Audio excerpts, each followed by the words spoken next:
జాగ్రత్తగా వినండి. ఆదాము నుండి అబ్రహాం వరకు 2000 సంవత్సరాలు, అబ్రహాం నుండి యేసుక్రీస్తు యొక్క జన్మ వరకు 2000 సంవత్సరాలు, యేసుక్రీస్తు యొక్క జన్మ నుంచి నేటి వరకు 2000 సంవత్సరాలు. మొత్తం కలిపి 2+2+2 మొత్తం వినండి 6000 సంవత్సరాలు. బైబిల్ సెలవిస్తుంది, పేతురు రాసిన పత్రిక 3వ అధ్యాయము మనం చదివినటువంటి 8వ వచనంలో ఏముంది? దేవుడి దృష్టిలో ఒక దినము ఏమిటట? 1000 సంవత్సరాలు.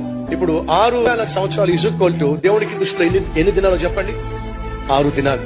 6 దినాలు ముగిసిపోయినాయి అనుకోండి. దేవుడు 7వ రోజున పని చేశాడా? పని చేయాలి. 7వ రోజు ఏమిటట? విశ్రాంతి. అనగా ఎన్ని సంవత్సరాలు గడిచిపోయినాయి? 6000 సంవత్సరాలు, అనగా 6 దినములు గడిచిపోయినాయి. అండ్ అర్థం తెలుసా? 6 రోజులు గడిచిపోయినాయి. టైం ఎంత అయిందో తెలుసా మీకు?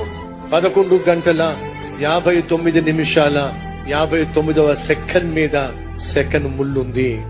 ఇంకొక సెకండ్ అయిందనుకోండి 7వ దినం వచ్చేస్తుంది.